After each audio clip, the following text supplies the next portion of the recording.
Здравствуйте. На телеканале «Новый век» программа «Вызов 112», в студии Эльвира Фазлиева. И сегодня мы расскажем о ЧП в казанских школах. Мы в школе кушали, там сразу все забежали, и началась сирена. Пожар в одной и задымление в другой.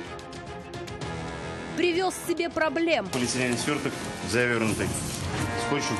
В вашем присутствии скроем. У мужчин, ехавшего из Петербурга в Омск, нашли 7 килограммов наркотиков. А также потеряли управление и поехали без автомобиля. На колесо отлетело, одно он поймал, за другим побежал, Колесо без машины влетело в здание заправочной станции. Это и не только. Прямо сейчас. Пожар вспыхнул сегодня в одном из кабинетов 186-го лицея на улице Рауиса Гареева. Все ученики и сотрудники экстренно эвакуировались на улицу. О причинах и последствиях Нафиса Минязова. Все начали бежать в школе. Мы в школе кушали, там сразу все забежали, и началась сирена. Более 700 учеников и 50 работников 186-го лицея на улице Рауиса Гареева выбежали из здания. Все, к счастью, успели надеть верхнюю одежду. За считанные минуты на место приехали огнеборцы. Из окна первого этажа к этому времени валил густой черный дым. Там могли быть дети, медлить было нельзя. По предварительной информации, огонь вспыхнул в кабинете, когда внутри не было ни детей, ни преподавателей. Они находились на улице на занятиях, возможно, благодаря этому и нет пострадавших. Предварительно загорелся компьютер, затем пламя распространилось далее. Огнеборцам удалось быстро справиться с пламенем. Общая площадь пожара составила более 1 квадратного метра. И весь класс был пропитан копотью и залит водой после тушения.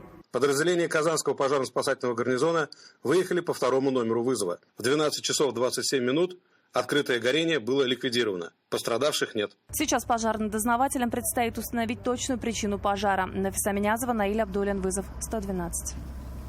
30 человек, школьники и педагоги, эвакуировались из здания 112-й школы на улице Лядова в 7 часов вечера. Причиной стала сработавшая пожарная сигнализация. Как рассказали очевидцы, из подвала 4-этажного здания повалил дым. Все подробности у Сергея Хайдарова. Задымление, видимо, произошло. Я даже не знаю, честно говоря. Мне сказали, что там было надо выйти. Я вышла. Пожарная сигнализация в школе сработала около 7:30 вечера. В это время там шли занятия в секции по карате. В итоге еще до приезда экстренных служб на улицу эвакуировались около 30 человек. Тренеры-педагоги вывели всех детей. Сколько времени понадобилось для эвакуации? Ну, моим детям минуту, наверное. То есть мы быстро, я сказал, быстро собрали вещи, вниз спустились. А там по ситуациям будем решать. Прибывшим на место огнеборцам очевидцы сообщили, что источник задымления, вероятно, находится в подвале школы. Насколько нам сказали, что в подвале там было возгорание. Какое было, сказать не могу. Ребята тут, школьники, другие, которые были, находились, потушили. Не знаю, должны показать, были пожарников. Сами потушили, что ли? А? Сами потушили, что ли? Ну, это по их словам, я не знаю точно. А что там горело, непонятно? Да, непонятно, что-то в подвале. Пожарные обследовали и подвал, и все здание школы, но ни возгорания, ни короткого замыкания, которое могло бы привести к задымлению, не обнаружили. Всем подразделениям был дан отбой. Сергей Хайдаров, Айрат Назипов, вызов 112. 4,5 миллиона рублей незаконно заработал руководитель общества с ограниченной ответственностью за 3 с небольшим года. Как установили сотрудники Управления экономической безопасности, на территории арендованных производственных объектов в Альметьевском районе он перерабатывал и продавал токсичные вещества, а также продукты переработки нефти, представляющие опасность для окружающей среды. Все это делал без соответствующих разрешений. В результате противоправных действий подозреваемого был извлечен доход в размере более 4,5 миллионов рублей. Следственными органами Республики Татарстан возбуждено уголовное дело по признакам преступления, предусмотренного частью 1 статьи 171 Уголовного кодекса Российской Федерации «Незаконное предпринимательство». Требовали у таксистов деньги за спокойную работу и общее покровительство. В этом обвиняют Дениса Корякова, Анатолия Чижикова и Ислама Мамедова. Именно последний, по версии следствия, находясь в местах не столь отдаленных, организовал преступную группу.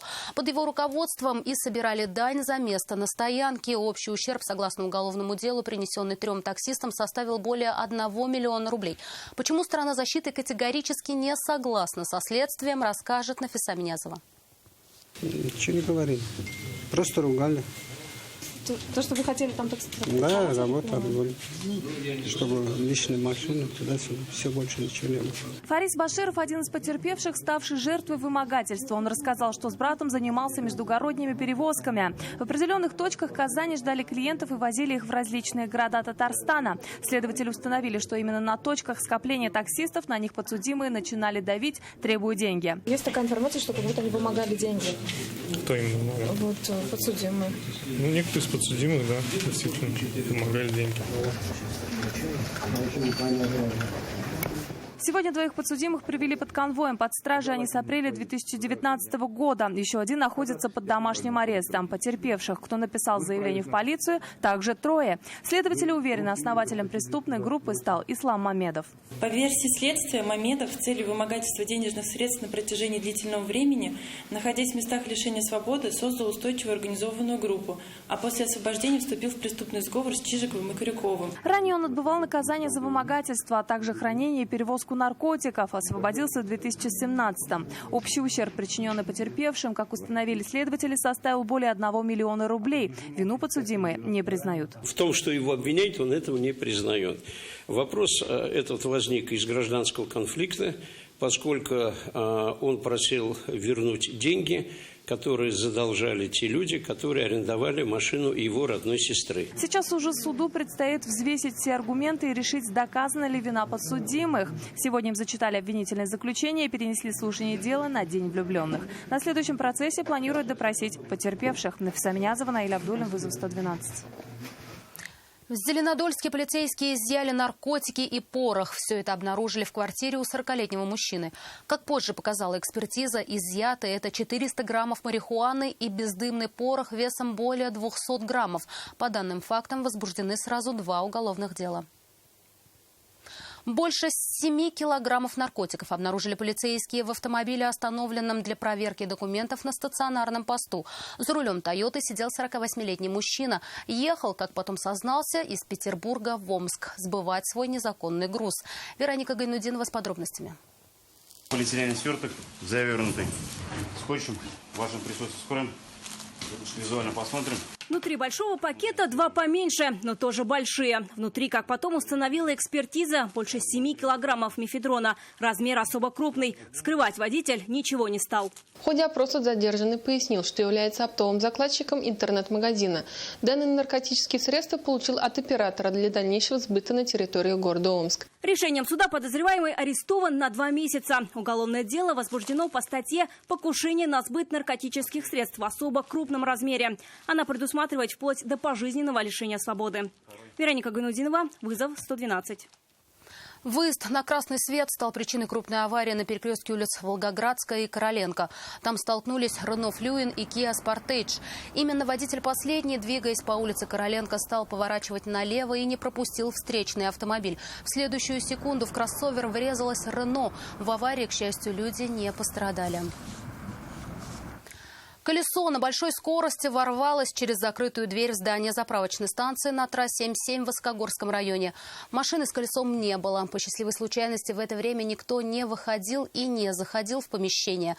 Вскоре нашелся и его владелец, и фура, прямо на ходу лишившаяся одновременно 2 колес.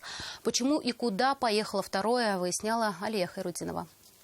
Он не доехал, он там как стоит, оттуда и прилетело. Никого не слышал. Колесо, разбившее стеклянную дверь здания заправочной станции, повергло в шок как посетителей, так и персонал заведения. Последние были рады тому, что в этот момент внутрь помещения никто не заходил, иначе без пострадавших бы не обошлось. Два колеса отлетело, одно он поймал, за другим побежал, ну вот оно долетело. Владельца колеса вскоре нашли. Он стоял около фуры в нескольких сотнях метрах. Дальнобойщик вез щебень в сторону высокой горы. Недалеко от этой заправки колеса поехали отдельно от автомобиля в разные стороны. Скорость, говорит, была 70 км в час. На ходу. А ничего? Происшествие оформили сотрудники ГИБДД. Материальный ущерб, причиненный автомобильной заправочной станции, еще только предстоит подсчитать. Алия Хайрутдинова, Айрат Назипов, Константин Бушуев, вызов 112. Это все, о чем успели вам рассказать. В студии была Эльвира Фазлиева. До встречи и не бросайте вызов судьбе. Вдруг она его примет.